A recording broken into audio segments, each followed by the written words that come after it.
దేశవ్యాప్తంగా ఈవీఎంల మీద ఉన్నటువంటి అనుమానాలు, ఈవీఎంల మీద వివిధ సంస్థలు, కొందరు ప్రముఖులు లేవనెత్తుతున్నటువంటి ప్రశ్నలకు సమాధానం ఆంధ్రప్రదేశ్‌లో దొరకబోతుందేమో! దేశంలో మొదటిసారి వైఎస్ఆర్ కాంగ్రెస్ పార్టీ ఈవీఎంలకు సంబంధించి రీవెరిఫికేషను, పరిశీలన అండ్ వీవీప్యాట్ల లెక్కింపు అనే సుప్రీంకోర్టు తీర్పును వీళ్ళు మొదటిసారి యూజ్ చేసుకోబోతూ ఉన్నారు.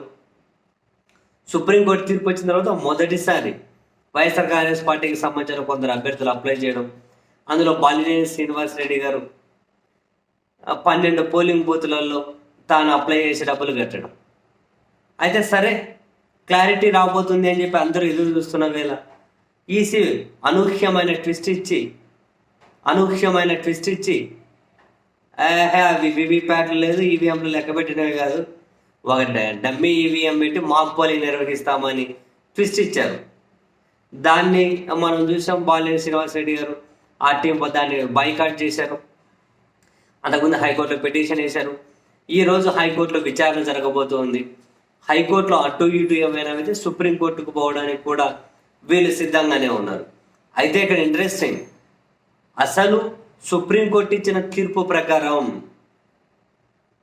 వీళ్ళు ఈవీఎంల క్రాస్ వెరిఫికేషన్ పరిశీలించడం, వీవీప్యాట్ల లెక్కింపు చేస్తారా చెయ్యరా అనేది ఈరోజు దాదాపు హైకోర్టు తేల్చేయచ్చు. ఎందుకంటే ఇది చాలా ఇంపార్టెంట్ ఇష్యూ. లేదేదో ఒక తేనె చుట్టేనే కదపబోతున్నాము అని చెప్పి అనుకుంటే అయిపోయింది, ఇప్పుడు ఎందుకులే అని చెప్పి అన్ని వ్యవస్థలు కూడా సైలెంట్ అయిపోతే దేశవ్యాప్తంగా ప్రజలకైతే అన్ని సంస్థలు, వ్యక్తులు, చాలామందికి మరిన్ని అనుమానాలు విపరీతంగా స్ప్రెడ్ అవ్వడం మాత్రం గ్యారంటీ. సుప్రీంకోర్టు ఒక తీర్పు ఇచ్చింది, దాని ప్రకారం వీళ్ళ ప్రక్రియ జరపాలి.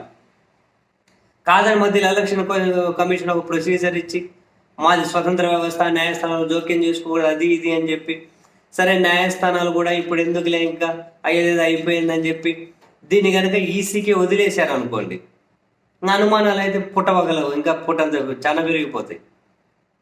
సో ప్రతి ప్రశ్నకి సమాధానం దొరకపోతుందేమో, ప్రతి అనుమానం నివృత్తి కాబోతుందేమో.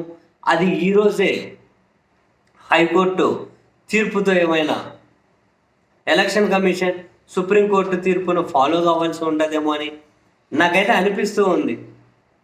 మరి ఏం జరుగుతుందో తెలియదు. అండ్ అదే సమయంలోనే ఇక్కడ ధర్మవరం మాజీ ఎమ్మెల్యే వైసీపీ నాయకులు కేతిరెడ్డి వెంకట్రామరెడ్డి గారి వ్యాఖ్యలను కూడా మనం కోట్ చేసుకోవాల్సి ఉంటుంది. ఆయన ఏమంటారు, వీవీప్యాట్లు ఎప్పుడో కాల్ చేశారు, ఇంకే అడుగుతుంటాయి అవి అంటున్నారు. వీవీప్యాట్లు అదే జరిగితే ఇంకేముంది మాట్లాడుకోవడానికి. ఆయన ఇంకో మాట్లాడారు. ఇది ఎట్లుందంటే, ఒక దగ్గర హుండీలో దొంగతనం జరిగింది, ఆ దొంగతనం చేసిన వాడిని పట్టుకోండి అని చెప్పి అడిగితే వాడిని పట్టుకోవడం వదిలిపెట్టేసి మళ్ళీ ఒక కొత్త హుండీ పెడతాం, మీరందరూ మళ్ళీ అందులో డబ్బులు వేయండి, మీ ముందే లెక్క పెడతాం ఎంత ఉందో అని చెప్పినట్లుంది. మేము అడుగుతున్నది ఏంది, వాళ్ళు డమ్మీ ఈవీఎం పెడతాం, మాక్ పోలింగ్ అంటే ఏమన్నా సంబంధం ఉందా? మరి ఈ వీవీప్యాట్లు ఎప్పుడో కాల్ చేసి చేతులు దులుపుకుంటున్నట్టున్నారు అని ఆయన కూడా చాలా సీరియస్కి కామెంట్స్ చేశారు. వెరసి దేశవ్యాప్తంగా చాలామంది ఎదురు చూస్తూ ఉన్నారు. ఈవీఎంల మీద అనుమానాలు ఉన్నోళ్ళు, ఈవీఎంల మీద ప్రశ్నలు ఉన్నోళ్ళు. సో దానికి సమాధానం దొరకాలి, న్యాయస్థానాలు వాటికి సమాధానం దొరికేలా చేసి ప్రజాస్వామ్యాన్ని, దాని మీద ప్రజలకున్న గౌరవాన్ని మరింత నిలబెట్టాలి అని చెప్పి మనందరం కోరుకుందాం. సో వ్యవస్థలు తప్పించుకోకూడదు అని చెప్పి మనందరం కూడా గట్టిగా డిమాండ్ చేద్దాం.